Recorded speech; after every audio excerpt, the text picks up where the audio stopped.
हाय बच्चों, जय हिंद। आज हम लोग पढ़ने वाले हैं प्लांट ग्रोथ रेगुलेटर्स में या प्लांट हार्मोन्स में एब्सिसिक एसिड, जिसको हम शॉर्ट में ABA के नाम से भी जानते हैं। जैसा कि आपको बताया जा चुका है कि प्लांट हार्मोन्स को दो कैटेगरी में बांटा गया है। तो पहला कैटेगरी आपको बताया गया था प्लांट ग्रोथ प्रमोटर होते हैं, जिसके अंदर 3 हार्मोन्स के बारे में बताया गया। पहला हार्मोन्स ऑक्सिन बताया गया, दूसरा जिबरेलिन बताया गया और तीसरा साइटोकाइनिन बताया गया। तो दूसरा ग्रुप था प्लांट ग्रोथ इनहिबिटर। तो इनहिबिटर हार्मोन्स के अंदर भी 2 बताए गए। तो पहला आपको बताया गया एब्सिसिक एसिड और दूसरा हार्मोन्स है इथाइलिन। तो इथाइलिन के बारे में आपको बताया गया कि ये गैसियस हार्मोन्स है, ये फ्रूट राइपनिंग में सहायता करता है। कहने का मतलब फ्रूट जो पकता है, फ्रूट को पकाने का काम होता है इथाइलिन हार्मोन्स का। अब नेक्स्ट हम पढ़ने वाले हैं ABA। तो ABA यह एक ग्रोथ इनहिबिटर हार्मोन्स है। तो आप इसको शॉर्ट में ABA नाम दे सकते हैं, इसको ABA कहते हैं और इसको आप कह सकते हैं ये ग्रोथ इनहिबिटर होता है। तो दीज आर ग्रोथ इनहिबिटर। तो अब जरा ध्यान दीजिएगा, यह ग्रोथ को इनहिबिट करेगा। तो कैसे इनहिबिट करेगा? तो ग्रोथ इनहिबिटर तो होता है, लेकिन यह ग्रोथ को कैसे इनहिबिट करेगा? ऑब्वियसली हम कह सकते हैं यह सेल डिवीजन के रेट को कम कर देगा, यह सेल को डिवाइड होने से रोक देगा। और जब सेल डिवाइड होने से रुक जाएगा तो क्या सेल की संख्या बढ़ पाएगी? तो बिल्कुल नहीं बढ़ेगी। सेल की संख्या नहीं बढ़ेगी तो ग्रोथ रुक जाएगा। तो आप कह सकते हैं इनहिबिट द सेल डिवीजन। तो ये ग्रोथ को कैसे रोकता है? Inhibit the cell division. यह सेल डिवीजन को रोक करके ग्रोथ को इनहिबिट कर देता है।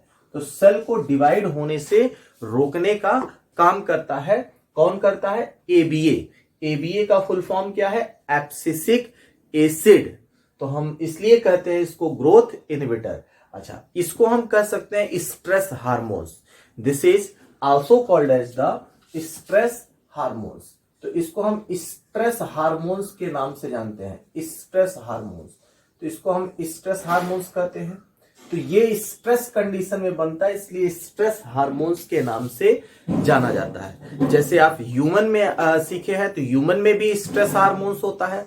जैसे आपको बताया गया था जो स्ट्रेस हार्मोन्स ह्यूमन में सेक्रीट होते हैं वो इमरजेंसी कहलाते हैं, इमरजेंसी हार्मोन्स भी कहलाते हैं। तो आपको बताया गया था एड्रिनल मेडुला ग्लैंड से 2 हार्मोन्स निकलते हैं, इपिनेफ्रिन और नॉर इपिनेफ्रिन, जो कि स्ट्रेस हार्मोन्स या इमरजेंसी हार्मोन्स के नाम से जाने जाते हैं।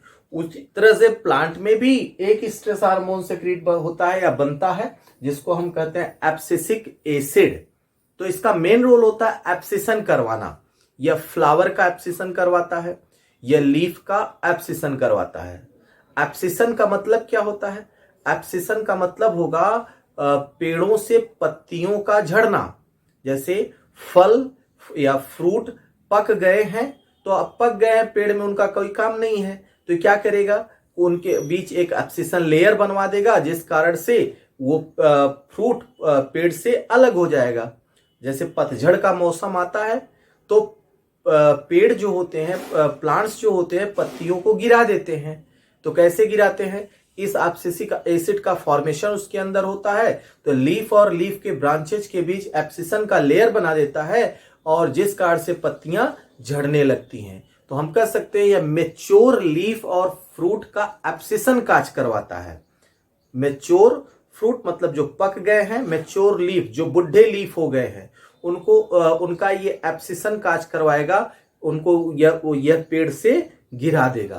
तो आगे हम बात करते हैं इसका प्रोडक्शन कहाँ होता है। तो ये प्रोड्यूस कहाँ होता है? तो आप कह सकते हो प्लास्टिड के अंदर। तो प्लास्टिड आप कह सकते हैं क्लोरोप्लास्ट या plastid of mature leaf, plastid of mature leaf, mature leaf. तो मैच्योर लीफ के प्लास्टिड के अंदर बनता है। मतलब प्लास्टिड में कौन सा प्लास्टिड? क्लोरोप्लास्ट, मतलब जो ग्रीन कलर का प्लास्टिड होता है। तो क्लोरोप्लास्ट के अंदर जो लीफ मैच्योर हो चुके हैं उनके क्लोरोप्लास्ट में इसका सिंथेसिस होता है, इनका फॉर्मेशन होता है, इसीलिए तो ये लीफ को फॉल करवाते हैं। अब आगे बात करते हैं, ये बहुत इंपॉर्टेंट है। तो भैया इसका विरोधी हार्मोन्स कौन होता है? कहने का मतलब इसका विरोध कौन करता है? इसका उल्टा ही फंक्शन करेगा, जो इसका फंक्शन होगा उसके इसका उल्टा ही फंक्शन उसका होगा। कहने का मतलब एंटागोनिस्टिक। कहने का मतलब इस हार्मोन्स का अपोजिट फंक्शन किसका होता है? तो हम याद रखेंगे GA3। तो GA3 आप याद रखिएगा, जिब्रेलिक एसिड, जिसको जो है ये एक तरह का जिब्रेलिन्स है। जिब्रेलिक एसिड का यह एंटागोनिस्टिक हार्मोन्स होता है। ये मोस्ट इंपॉर्टेंट है, नीट में ये कई बार एग्जाम में पूछा जा चुका है कि GA3 हार्मोन्स किसका एंटागोनिस्टिक होता है, या GA3 का एंटागोनिस्टिक क्या होता है? That is the abscisic acid. या एब्सिसिक एसिड का एंटागोनिस्टिक हार्मोन्स क्या होता है? That is the GA3। तो जिब्रेलिक एसिड का यह विरोधी हार्मोन्स है, मतलब एंटागोनिस्टिक हार्मोन्स है। अच्छा, इसमें अगर हम केमिकल की बात करें, जैसा कि हम ऑलरेडी जानते हैं, केमिकल के कोई भी केमिकल हो, दुनिया में कोई भी केमिकल हो, उसके दो फॉर्म होते हैं। जैसे आप आइसोमेरिज्म पढ़े होंगे केमिस्ट्री में, जो है आइसोमेरिज्म, तो उसमें आपने पढ़े होंगे किसी भी केमिकल का दो फॉर्म पढ़े होंगे, एक सिस फॉर्म पढ़े होंगे और एक ट्रांस फॉर्म पढ़े होंगे। तो ये भी भाई एक तो केमिकल ही है, एब्सिसिक एसिड क्या है? ये भी एक केमिकल है, तो इसके भी दो फॉर्म होंगे, है ना। इसका स्टीरियो केमिस्ट्री अगर देखेंगे तो इसका जो ट्रांस ABA होगा, मतलब ट्रांस फॉर्म होगा, ये बायोलॉजिकली इनएक्टिव होता है। कैसा होगा? Biologically inactive. तो ABA का जो ट्रांस फॉर्म है यह बायोलॉजिकली इनएक्टिव होता है। कहने का मतलब ये बायोलॉजिकली काम नहीं करता, आप कह सकते हैं बायोलॉजिकली इनएक्टिव होता है। अब जरा ध्यान दीजिएगा, तो बायोलॉजिकली एक्टिव कौन होगा? कहने का मतलब जो नेचुरल ABA होता है वो किस फॉर्म में होगा? कहने का मतलब प्लांट के क्लोरोप्लास्ट में जो ABA बनेगा वो कैसा होगा? तो आप कह सकते हैं वो सिस फॉर्म में होगा। तो आप कह सकते हो नेचुरल, है ना, नेचुरल ABA। कहने का मतलब प्लांट्स में जो बनता है, जो हार्मोन्स नेचुरली पाया जाता है, वो किस फॉर्म में होता है? सिस फॉर्म में होता है। तो आप ये बात याद रखेंगे, इंपॉर्टेंट है। तो प्लांट किस ABA का फॉर्मेशन करता है? सिस फॉर्म वाले को बनाता है, और इसी का सारा फंक्शन प्लांट में होता है। अब हम बात करें इसके डिस्कवरी के समय, बाद में इसका नाम ABA पड़ा, लेकिन पहले कुछ इनहिबिटर्स प्लांट में देखे गए थे। तो पहला है इनहिबिटर B, तो बाद में दूसरा है एब्सिसिन फर्स्ट एंड सेकेंड, और तीसरा है डॉर्मिन। इन सब की अलग अलग डिस्कवरी हुई और देखा गया कि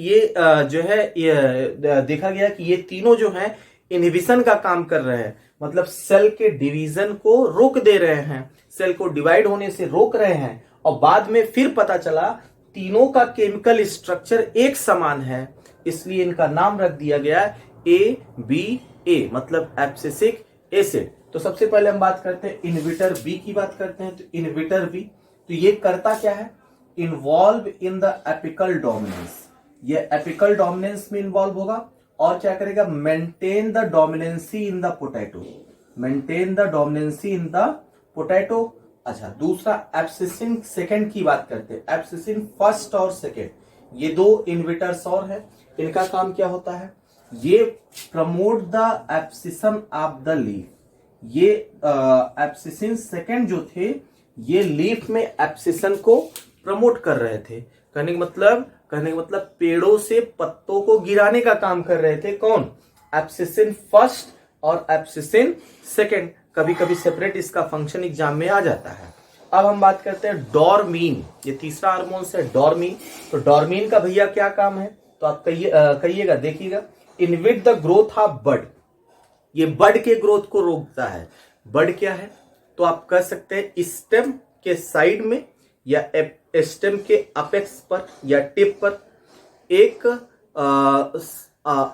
एक आउट ग्रोथ होता है बड।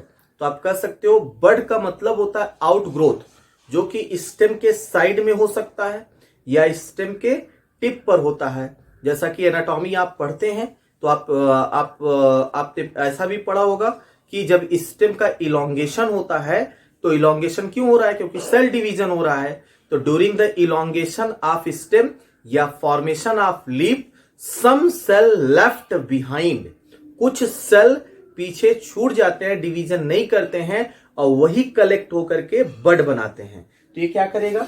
बड के फॉर्मेशन, बड के ग्रोथ को, बड बन गया, अब बड को ग्रो होने से यह रोकने का काम करता है। तो इनहिबिट द ग्रोथ ऑफ बड, और क्या करेगा? सीड के जर्मिनेशन को रोक देगा। Inhibit the germination of seed. तो जर्मिनेशन ऑफ सीड क्या होता है? जर्मिनेशन किसे कहेंगे? आप कह सकते हैं इमर्जेंस ऑफ रेडिकल और प्लीम्यूल फ्रॉम द सीड। सीड से रेडिकल या प्लीम्यूल का निकलना, ये कहलाता है जर्मिनेशन। क्या कहलाएगा? जर्मिनेशन। सीड का जर्मिनेशन भी दो तरह का होता है, एक इपीजियल जर्मिनेशन होता है, दूसरा हाइपोजियल जर्मिनेशन होता है। तो सीड में जर्मिनेशन दो तरह का होगा, इपीजियल सीड जर्मिनेशन और हाइपोजियल सीड जर्मिनेशन। तो इपीजियल सीड जर्मिनेशन का मतलब क्या है? इपीजियल सीड जर्मिनेशन का मतलब क्या है? पहले इसमें रेडिकल निकलेगा और फिर बाद में प्लीम्यूल निकलेगा। और हाइपोजियल का मतलब क्या है? इसमें पहले प्लीम्यूल निकलेगा और बाद में रेडिकल निकलेगा। तो सीड जर्मिनेशन वाले टॉपिक में आप पढ़िएगा कि सीड जर्मिनेशन कितने तरह का होता है और किसमें कौन सा सीड जर्मिनेशन होता है। मतलब ये इपीजियल और हाइपोजियल दोनों तरह के सीड जर्मिनेशन को इनहिबिट करने का काम करता है। कौन? डार्विन। तो बाद में पता चला कि इन तीनों का भैया केमिकल स्ट्रक्चर एक ही जैसा है। इन तीनों का केमिकल स्ट्रक्चर एक ही जैसा है, और इसीलिए भैया इसका नाम पड़ा ABA। क्या पड़ा? ABA मतलब एब्सिसिक एसिड। अब आइए देखिएगा इसका फंक्शन। तो ABA का फंक्शन, कलेक्टिव फंक्शन देखिएगा। तो इसको एक ट्रिक्स के सहायता से देखते हैं। A मतलब एक, BDS मतलब जो दांत वाले डॉक्टर होते हैं, दांत वाले जो डॉक्टर होते हैं तो वो BDS की पढ़ाई करते हैं। तो डेंटिस्ट एक BDS करने वाला स्टूडेंट है। BDS स्टूडेंट क्या किया? BDS स्टूडेंट ने क्लोज्ड, बंद कर दिया किसको? Indian rest house. तो इंडियन रेस्ट हाउस को क्लोज कर दिया किसने? एक BDS स्टूडेंट ने। इंडियन रेस्ट हाउस को क्लोज कर दिया। आप जरा देखिए, तो इसका फंक्शन ए फॉर होगा, आप कह सकते हैं abscission of leaf. Abscission of leaf, यह लीफ के एब्सिशन को काज करवाएगा। कहने का मतलब यह लीफ का एब्सिशन काज करवाता है, मतलब पेड़ों से पत्तों को गिराने का काम करता है। मेन काम इसका यही होता है। कैसा लीफ? तो आप कह सकते हो मैच्योर लीफ। तो आप कह सकते हैं मैच्योर लीफ, यह मैच्योर लीफ को गिराने का काम करेगा। अगर क्वेश्चनवा में इमेच्योर लीफ आ जाएगा तो गलत हो जाएगा। इमेच्योर लीफ में एब्सिशन नहीं काज करवाएगा। किसमें? मैच्योर लीफ में। साथ ही साथ फ्रूट में भी एब्सिशन काज करवाता है। दूसरा और क्या काम करता है? बड डॉर्मेंसी। दूसरा है BDS का BD, बड डॉर्मेंसी। ये किस लिए रिस्पॉन्सिबल है? बड के डॉर्मेंसी। डॉर्मेंसी मतलब सुसुप्तता अवस्था। बड डॉर्मेंसी मतलब सुसुप्तता अवस्था। तो इनहिबिट द ग्रोथ ऑफ बड। आप कह सकते हो यस का मतलब होता है स्ट्रेस हार्मोन्स। यह स्ट्रेस हार्मोन्स कहलाता है। क्या कहलाएगा? Stress hormones. नेक्स्ट है स्टूडेंट क्लोज्ड। स्टूडेंट क्लोज्ड, इसका मतलब क्या हो गया? स्टोमेटा को क्लोज करता है। स्टोमेटा क्या है? प्लांट के पत्तियों में पाया जाने वाला एक छिद्र होता है जिसको स्टोमेटा कहते हैं। तो स्टोमेटा कैसे बना होता है? तो आप याद रखिएगा। तो स्टोमेटल एपरेटस में क्या क्या होता है? तो स्टोमेटल एपरेटस में स्टोमेटल अपर्चर होगा। अपर्चर का मतलब होता है छिद्र, पोर। स्टोमेटल अपर्चर होगा। और क्या होगा? गार्ड सेल होगा। और क्या होगा? सब्सिडरी सेल होगा। ये इंपॉर्टेंट क्वेश्चन है, एनसीईआरटी में दिया गया है कि स्टोमेटल अपरेटस में क्या होता है। तो stomatal apparatus is equal to stomatal aperture plus guard cell और प्लस सब्सिडरी सेल। तो stomatal pore is surrounded by 2 guard cell. तो डाइकॉट प्लांट में गार्ड सेल यह बीन शेप का होता है या किडनी शेप का होता है। मोनोकॉट में यही गार्ड सेल डंबल शेप का होता है। कैसा होगा? डंबल शेप का होगा। अब ये गार्ड सेल चारों तरफ से सब्सिडरी सेल से सराउंडेड होता है। तो दिन के समय में स्टोमेटा खुल जाते हैं और रात के समय में स्टोमेटा बंद हो जाते हैं। तो स्टोमेटा ट्रांसपिरेशन वाले प्रोसेस में इन्वॉल्व होते हैं। स्टोमेटा खुलता है तो ट्रांसपिरेशन होना शुरू हो जाता है, तो जिसको हम वाटर लॉस कहते हैं। ट्रांसपिरेशन को क्या कहिएगा? Water loss. तो ये क्या करता क्या है? तो ये हार्मोन क्या करेगा? स्टोमेटा को क्लोज करता है, स्टोमेटा को बंद कर देता है। जैसे दिन के समय में क्या होगा? गार्ड सेल लाइट आएगा, गार्ड सेल के अंदर जो क्लोरोप्लास्ट होगा तो उसमें शुगर बनेगा, चीनी बनेगा, और चीनी बनेगा तो गार्ड सेल को प्यास लगेगा, तो बाहर से पानी पिएगा, सब्सिडी सेल से पानी पी लेगा, जिस कारण से गार्ड सेल का टर्गर प्रेशर बढ़ जाएगा और स्टोमेटा खुल जाएगा। लेकिन ये एफसीसिक एसिड क्या करवाता है? ये गार्ड जो है स्टोमेटा को बंद करवाता है, मतलब ये गार्ड सेल को फ्लैसिड अवस्था में लाता है। तो ये गार्ड सेल को फ्लैसिड अवस्था में ला देगा, और गार्ड सेल को फ्लैसिड अवस्था में ला देगा तो स्टोमेटा बंद हो जाएगा। तो स्टोमेटा को क्लोज करता है। दूसरा है द मतलब ये ट्रांसपिरेशन रेट को डिक्रीज करेगा। कैसे भैया? स्टोमेटा को बंद करके, स्टोमेटवा को बंद करके ट्रांसपिरेशन को डिक्रीज कर देगा। तो ट्रांसपिरेशन क्या है? तो loss of water through the stomata in plant के पत्तियों से पानी का लॉस होना, ये कहलाता है ट्रांसपिरेशन। तो आप याद रखिएगा, transpiration is the necessary evil, मतलब इविल मतलब बुराई, अच्छी वाली बुराई है, इसका होना बहुत जरूरी है। तो ये इविल क्यों कहा गया? क्योंकि ये पानी को लॉस करता है। तो अगर प्लांट जो पानी एब्जॉर्ब करता है तो लीफ के द्वारा लॉस कर दिया जाता है, और उसी पानी के साथ इसका भोजन पूरे बॉडी में सर्कुलेट होता है, मिनरल्स पूरे बॉडी में सर्कुलेट होते हैं। तो यहाँ पे वाटर का लॉस हो रहा है, इसलिए इसको इविल्स कहा जाता है। तो transpiration is the necessary evils. तो आप याद रखिएगा, ये ट्रांसपिरेशन को घटाता है, ट्रांसपिरेशन के रेट को घटाता है। प्लांट से कहता है भैया स्टोमेटा को बंद कर लो ताकि पानी का लॉस ना हो पाए। कौन? ABA hormones. अब देखिए इंडियन आई फॉर इंडियन, तो ये इनहिबिटर का काम करता है। किसका इनहिबिटर करेगा? ग्रोथ को इनहिबिट करेगा, और प्लांट में जो मेटाबॉलिज्म होते हैं उनको इनहिबिट करेगा। और किसको इनहिबिट करेगा? सीड के जर्मिनेशन को इनहिबिट करेगा। तो आप याद रखिएगा, इंडियन मतलब इनहिबिटर। किसको? Inhibit the growth, plant growth, inhibit the metabolism, plant में जो भी मेटाबॉलिक रिएक्शन हो रहे हैं उनको इनहिबिट करेगा, inhibit the seed germination. Indian rest, next term है रेस्ट। तो रेस्ट का मतलब क्या है? Resistant to temperature, water stress condition. कहने का मतलब आप कह सकते हैं जो स्ट्रेस कंडीशन है, जो स्ट्रेस कंडीशन है उसके प्रति ये प्लांट को रेसिस्टेंस बनाता है। जैसे वाटर स्ट्रेस कंडीशन, टेम्परेचर एक स्ट्रेस कंडीशन के प्रति प्लांट को रेसिस्टेंस बनाता है, मतलब टॉलरेंस बनाता है। कहने का मतलब ये प्लांट को टॉलरेंस बनाता है, किसके प्रति? टेम्परेचर और वाटर के स्ट्रेस के प्रति टॉलरेंस बना देता है। कौन? एबीए। तो इसलिए रेसिस्टेंस टू किसके लिए? Temperature and water stress condition. और लास्ट टर्म है हाउस। अब जरा देखिए, हाउस थोड़ा सा डिफरेंट है। तो इंडियन रेस्ट हाउस, HOUS, तो यहां पे लेटर से नहीं करेंगे। हाउस का मतलब क्या है? हाउस मतलब प्रोडक्शन हाउस, है ना, फॉर्मेशन का हाउस।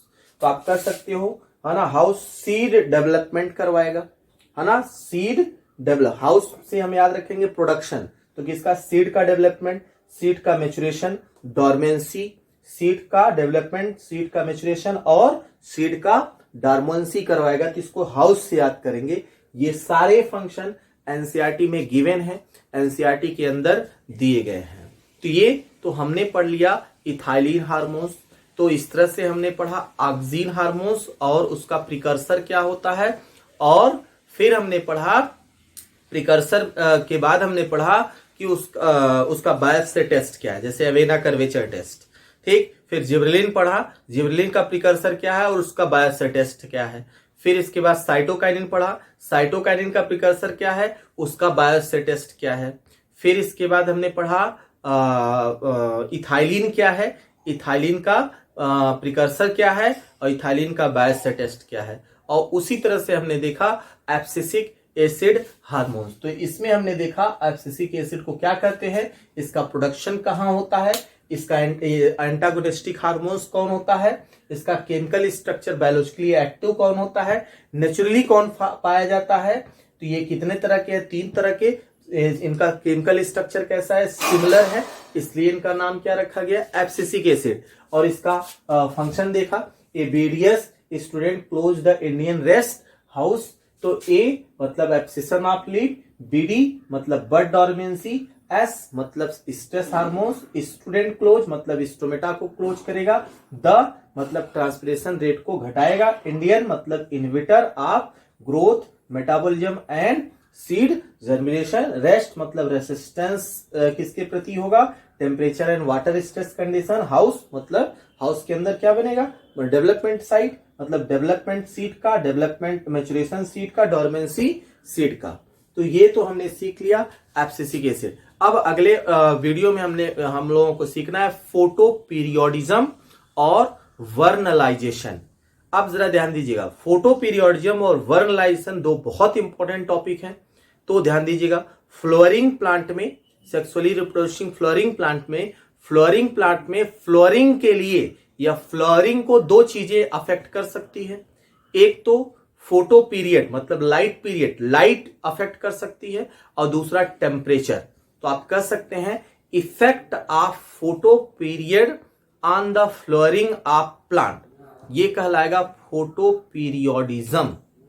और दूसरा effect of temperature in flooring of plant के फ्लोरिंग में टेम्परेचर का जो इफेक्ट होता है उसको वर्नलाइजेशन कहते हैं। और वर्नलाइजेशन के लिए एक केमिकल रिस्पॉन्सिबल होता है जिसको वर्नलिन कहते हैं।